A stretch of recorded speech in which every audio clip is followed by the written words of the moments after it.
The Christians who feel that the vaccination or is it the COVID is not real or whatever, I think they're entitled to their opinions. Okay. You know, but it doesn't change the reality that this thing is what it is. Okay.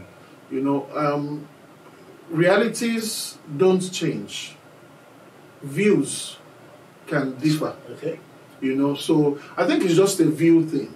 Okay. And most times our views becomes our conviction, and then we stick to it. So I don't have any issue. Wait, we've heard people say it's the mark of the beast. So is COVID vaccine the beast now? It is not the mark of the beast, and I have to say that statement first. You know, I personally have an issue when anyone tries to itemize. The Bible makes it clear that, and the truth that you know shall set you free. And I feel that with this COVID thing, the truth is out there. There are many people that have passed away. I've lost people personally. There are major figures that have passed away from this like confirmed case of COVID. I don't think it's wise, without disrespecting anybody, or anybody to publicly tell a large number of people, you know, that this thing is not true, when it's obvious that it is true. I think the best anybody can do is, guys, be careful. As much as we're people of, do your own research, and as much as we're people of faith, you know, we also have to be realistic. You know, this is a cutlass. Yes, I have faith, but it doesn't mean I should hit my head on it. The reason why it seems, and I will say it seems, and I will explain why it says seems like secular music is bigger in a way than gospel music is because of the vices that it reminds people of. Yes. Okay. Most songs now is about one girl. Either a bomb or whatever, Ibaka, Ibeti, Shady, all of those things. Yeah, some people run into problems. What music do they play? That's it. Nobody remembers Bombay or Bomb by that time. Nobody does. Okay. You see what I'm saying? So it is not, it's actually not I think it's more of people using music for which purpose they want for at a particular time. When my friend Joe, don't play me, we make a play me, something. Okay, you can't say that. I can't say it because you understand there'll be fire. A minister can I think he says Shady Balabalabi. My question from that is that, should there be a problem if a Sinach features Davido on our next single? I'll be honest with you, straight up. There will be a problem. And I'll tell you why there will be a problem.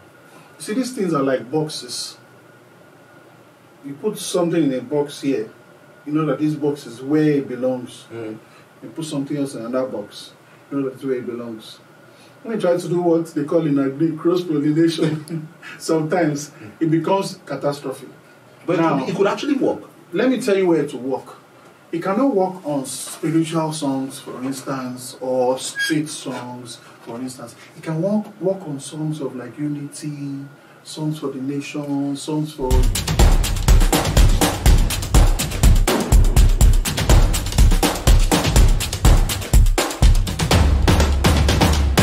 Talk to me about some of the songs you have produced now. I know you, but I want my people who have not heard of you. I will brag now. It's a lot of brag. There are a lot of songs. Which ones come to mind that you can? I'm even seasoned now. I can't even remember. Okay, I mean, I'm sure everybody knows Alagbara by Onos. Okay. Produced by me. I also wrote. You know. Wow. Miracle Worker by Glowreeyah Braimah. Oh, okay.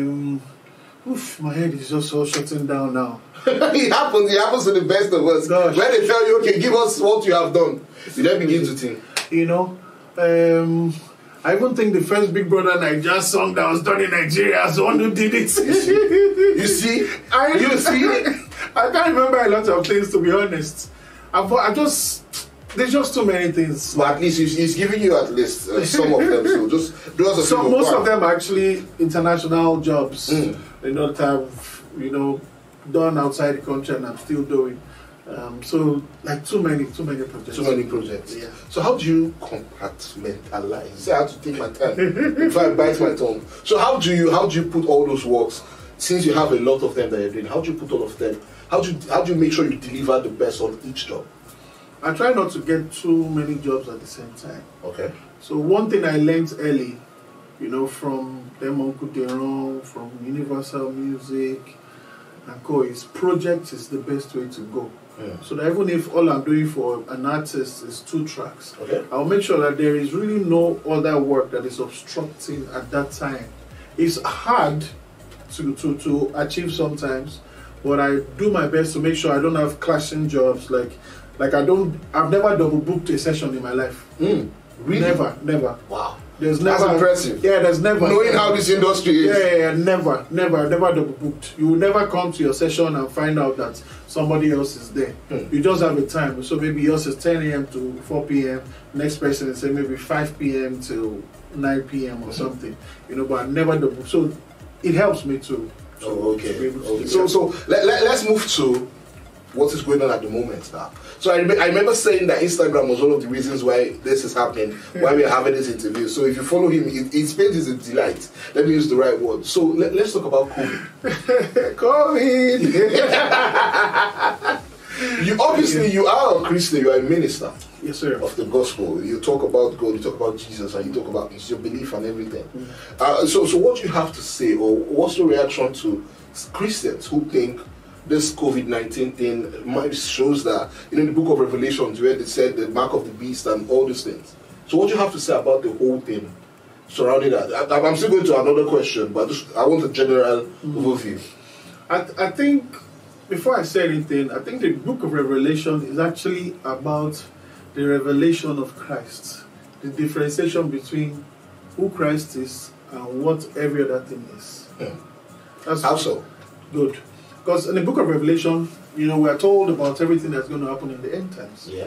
We're told about, before let me put it straight, we're told about all the fakes that are going to be trying to imitate the original, so that as a child of God, you are not confused. Okay. I personally think that revelation is the same, but knowledge can be different. And how do I mean by that? I believe God is not an author of confusion. Okay. You know, so that if God says, "This is my only son, in whom only begotten a woman, I'm well pleased. This is the one who's going to carry the weight of the world. This one's going to bring salvation to the world." He will not turn tomorrow and say, "I have another son that, you know, he has to come. The other one did not finish his work. I need to send somebody else." Like it's just one. It's just one. So I believe that God is one, you know, and God's voice is one. However, how we all became Christians differs. Okay. Different experiences and different expressions. That's why you have Protestant, Anglican, Baptist, whatever, blah, blah, blah. I don't want to go into that. But I think that the Christians who feel that the vaccination or is it the COVID is not real or whatever, I think they're entitled to their opinions. Okay. You know, but it doesn't change the reality that this thing is what it is. Okay. You know, realities don't change. Views can differ. Okay. You know, so I think it's just a view thing. Okay. And most times our views becomes our conviction, and then we stick to it. So I don't have any issue with whatever anybody is saying. But also, then how do we now? What do we now say of Christian leaders who are actively telling their people, not knowing the reality on ground, knowing that we know some of them they've taken the vaccine at the back, but just for saving face? I don't need to save. I don't know what the hell is going on. Pardon my language. Yeah, it's okay. But you're passionate. It's okay. Please. So what do we say about Christian leaders who are actively telling their people not to?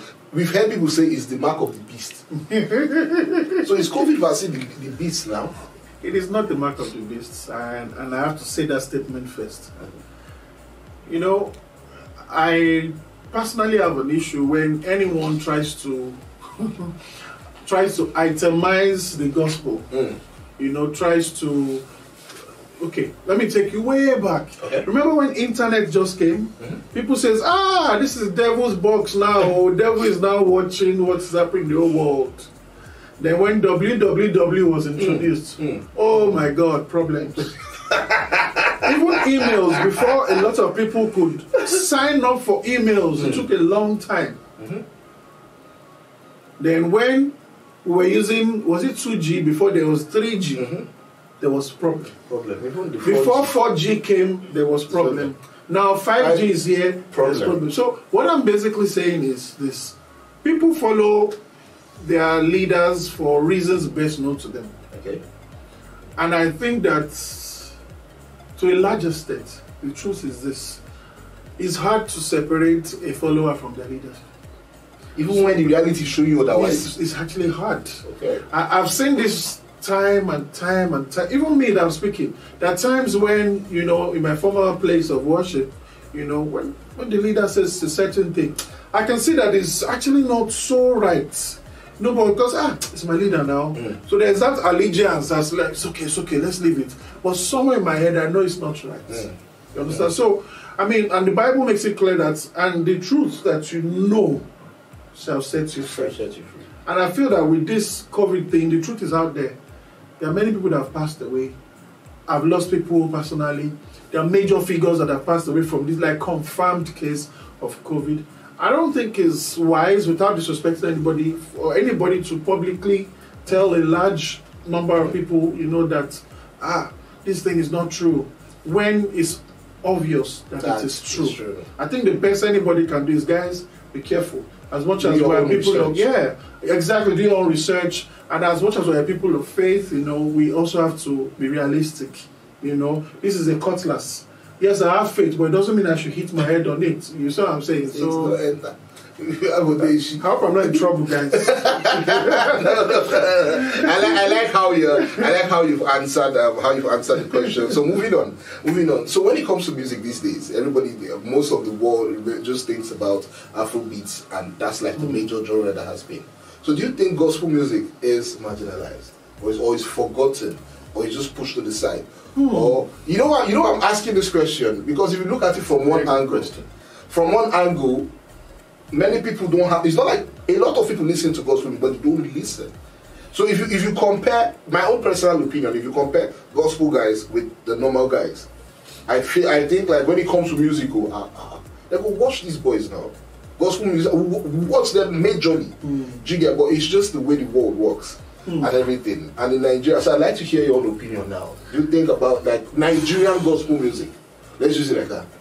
And there's one example that if you mention that case, this is Davido, I finished. No, you're not going to say anything again. I think to be honest, to be very, very fair,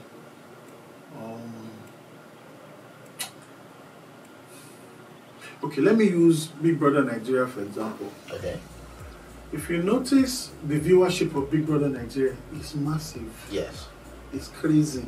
Like sometimes, even you be wondering, what exactly is going on here? You know why? It's because most people's hidden traits is what you're seeing on TV. So it's like they're identifying with something like, so this guy, if he kiss somebody's wife, he said, I don't kiss somebody's wife before. So somehow it makes nobody know.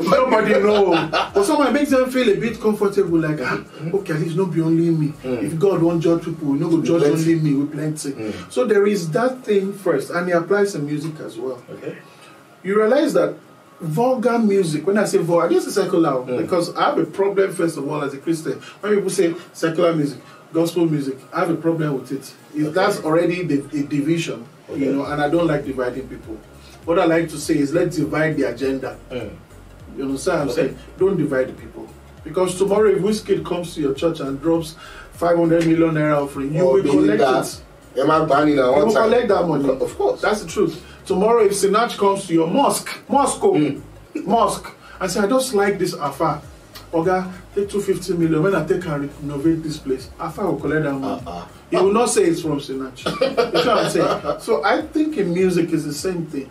Okay. The reason why it seems, and I will say it seems, and I will explain why it says seems like secular music is bigger in a way than gospel music is because of the vices that it reminds people of. Yes. Okay. Most songs now is about one girl. either a bomb or whatever, Ibaka, Ibedi, Shady, all of those things. You know what I'm saying? Yeah. One song, it must be one crazy thing. So in a way, guess the people who listen to the songs, oh, can we be honest? They're not just secular human beings. They are Christians, they are Muslims, all of it. Yeah. You know what I'm saying? Presidents, pastors, governors, they all listen to the songs. I mean, make it simple. If you go to a birthday party now, you will not hear them blasting gospel music. Unfortunately, they'll be blasting secular music because it makes them feel... Yeah, it makes them happy. You know what I'm saying? You know? So it is not a problem of the gospel music, really. It's not a problem with secular music. It's just a problem of the people. What the people want is actually what they are taking. And how do you know? When people run into problems, what music do they play? That's it. Nobody remembers Bombay or Bom by that time. Nobody does. Okay. You see what I'm saying? So it is not, it's actually not a, I think it's more of people using music for which purpose they want for at a particular time. When don't play me, we make a beg. Play me, when you play me, something. Okay, you can't say that. I can't say it because you understand, there'll be fire. A minister can, I think he says Shady Balabalabi. You cannot say My God. You know, so I think it's a function of what people want to hear at a particular time. It's just the truth. That's just the truth. It's just the honest truth. I agree. So that's what makes it look like, secular music is this. Because they know that people are chopping this thing. That's why you see an artist can spend 10 million on one song just to make sure that the only Lagos, so they are not concerned about Nigeria. Because they know once Lagos catch fire, and that's it. Everywhere will catch fire. That's it. Do you understand what I'm saying? So it's just a function of what is needed per time. Per time. Yes. Per time. I really, you see what I said? Don't produce enjoy, ladies and gentlemen. You see how he explained it, and I agree. Because it's the truth of the matter. That example you gave, that when you're having problems or anything, it's just like, okay, everybody that goes around, people, when you're traveling, people will not first listen to Biscuit. No. They'll first hear gospel, this thing, put it in the hands of God. That's it. You understand? So like maybe 1 hour later, when the journey has started, sharply. That's it. So it's understandable. So let me ask you again now. For does a minister or a musician, if you want to put out a gospel track now, does he have to be spirit filled? Because if we've had musicians, I don't say vulgar musicians, they are all musicians. We've had them release songs. You know, it used to be something at the last track. The track dedicated to God. You understand? People don't do it as much anymore, but it used to be done. I know. So do they have to be spirit filled? Do they have to? You know, I'm asking because music is a tool. Yeah. You get somebody that is not a Christian can come and deliver a song that you would identify with. But I want to know now: does that person have to be spirit filled before he release a gospel track? So here's the thing. I think the original. I won't say idea, but the original use of gospel music is for personal use. So what do I mean? It's a tool that you use to quote and unquote assess or get access into God's presence. The realm of what? Realm, you understand? Basically, gospel music has the power to, if you are serious, tune your mind ready to hear what God has to say, or tune you into a realm where you pray and you know, and you have a belief and conviction in your heart that God has heard you, and that's faith. A lot of people don't know that everybody actually has faith. Everybody has faith until when they have a problem. You see what I'm saying? So, I don't think that every time that maybe a gospel artist wants to sing, that the song has to be a spiritual song. I don't think so. Because there's some posts I put up some time ago, I don't know if it's recent, I've forgotten. I put up a lot of posts, forgive me. It's not me. You know, and the best person to actually sing a love song is somebody that has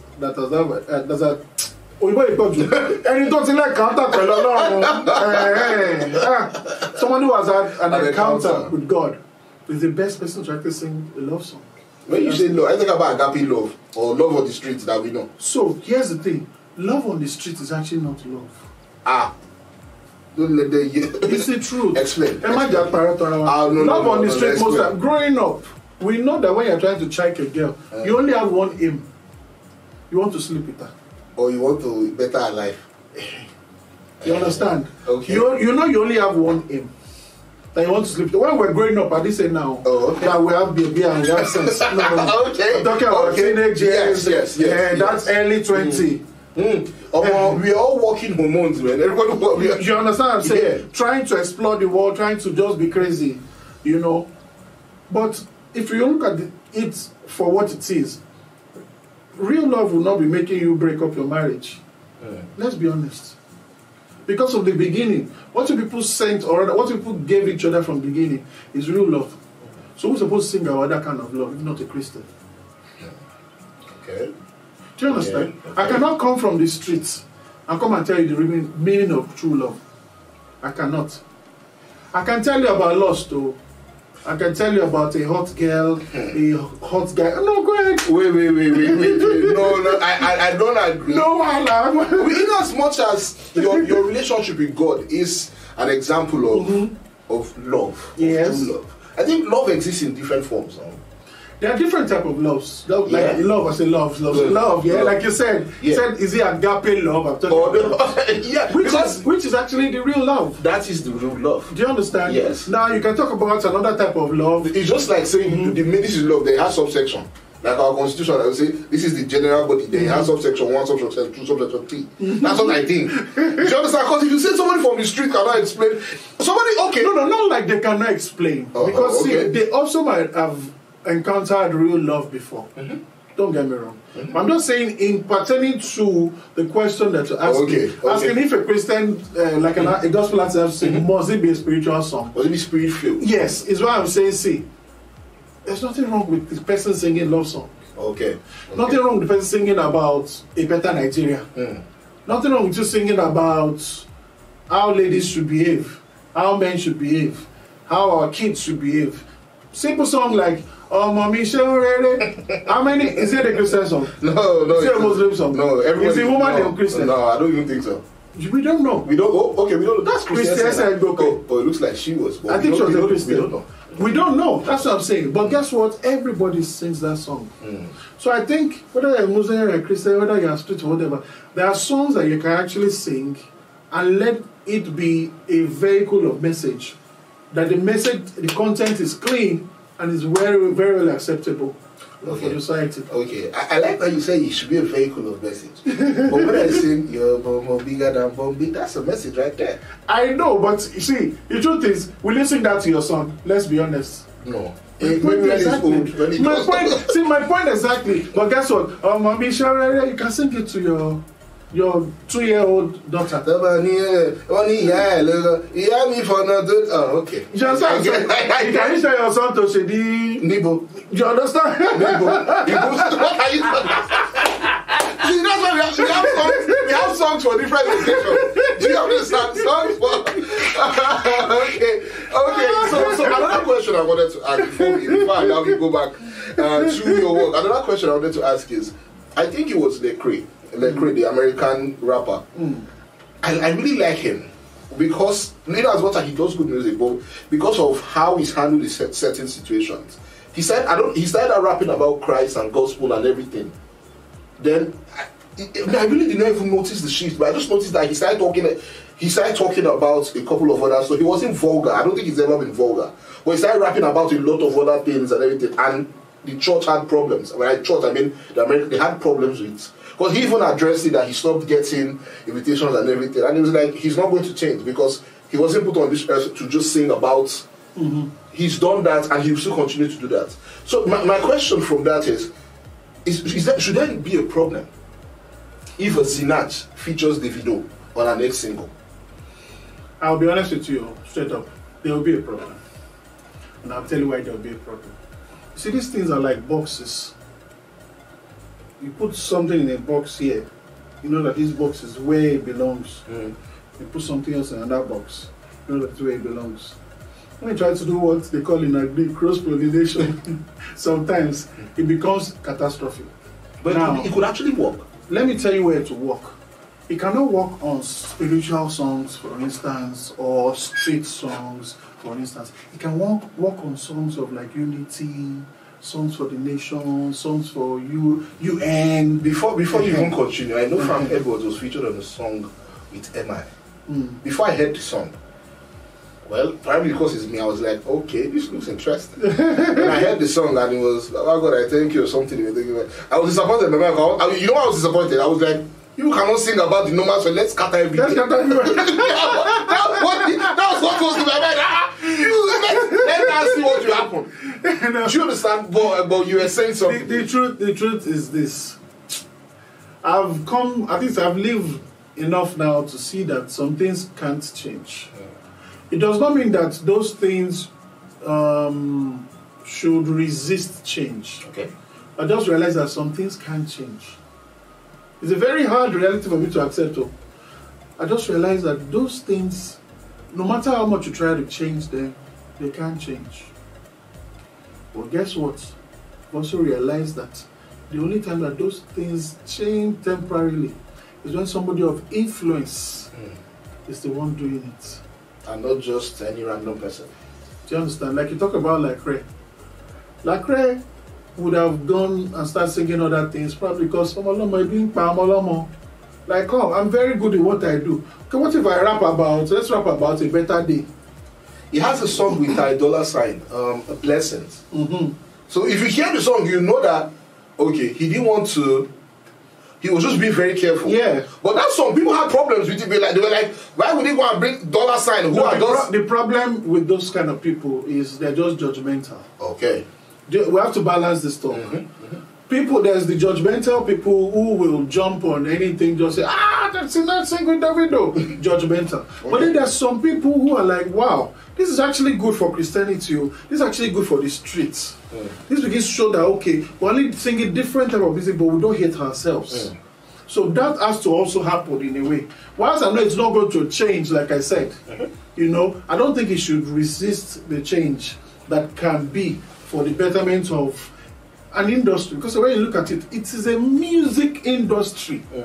Unfortunately now, the music industry in Nigeria is more like a secular music industry. Then the gospel is the gospel and trash and then you have 1 or 2 or 3, 4 superstars, quote unquote, in the gospel who are really thriving on their own. But it's not supposed to be like that. It's supposed to be a cohesive thing. Yes, everybody. Look at Grammys. When Grammys give the award, they don't give just to secular, they give to gospel. They give to Christian. In fact, people don't know they give to a whole lot of Christian artists. Now, when they say gospel, there's gospel music, there's Christian music. It's the same, but it's just category by category. English. You understand? There are artists that give awards all over the world. You know, Africa, Asia, and they do that. You know, because they don't see like walk on. No. It's music industry. Oh, you do gospel, nice. Oh, you do R&B, fantastic. They have a category. Oh, you Afro, why not? Oh, you hip hop, they should just find a category for Afrobeat. Yeah, that's it. You are not putting us in world music because you hear some of the songs in that category, like how this song are we going to sing now? How are they saying? They will be forced to. I'm really hoping that the only problem is that Afrobeats. It has not really spread like we think it has. Oh, yeah. When I say spread, like a lot of countries have not really started doing Afrobeats. Yes. They appreciate the Afrobeat from here. You understand? But it has not become like reggae. You play reggae anywhere in the world. Any reggae, church, dancehall, anything you will in church you will hear reggae. Everywhere. But I think one of the problems is the fact that reggae has a distinct sound. In the sense that if you are playing R&B and you switch to reggae, there is but with Afrobeat, it's Nigeria. We can blend anywhere. Afrobeat is actually not an original sound. Exactly. Afrobeat is like a remix of many things. That's why I say we blend. We just collect from Ghana, collect from Congo. And that's why I say it's hard for these award people to put it in a category by itself. Because they are still trying to understand, okay, fine, we like this sound. But okay, Jamaicans don't do it. Americans don't do it. Yes, we can jump on your song. We realize that, you know, it's not something that comes, they have a showing sing or something, you know, I can say, this song, now reggae style, this song is R&B style. Those are already, it might take a while if we really sit on the Afrobeat and keep it original. henceforth. I don't even think we can. We can't. I don't Because think everything we in can. Nigeria is important. See, because at the end of the day, it's the truth. People were going crazy when Mr. Easy said Afrobeat was from Ghana, but I think he should have termed it differently. It's not like he wasn't lying. Yeah, it wasn't like. It's just the way he said it. Yes, yes. That people just, you could have said it's a jumble of sounds. Yes. The only person whose Afro, which is the original Afrobeat, Fela's Afrobeat, if that was much more accepted, like if that's what Whiskey and all these boys are playing now, probably. But even that's it. Let's just give it, Mr. Joe. I actually have a post that I wanted to post, but I've been looking for the right time. Like, I beg, I don't want to enter trouble. My post was very simple. 4 lines. Afrobeat is a combination of many things, in one. It's an imported sound that doesn't really have a destination or foundation. You understand? But I didn't put the part that that's why they're not nominating to Grammy. I'm not the one that Wahala. See, we've won already. We are going to keep winning. The world will hear our sound and everything, definitely. So, Mr. Joe, this was fun. Thank you very much so for speaking with me.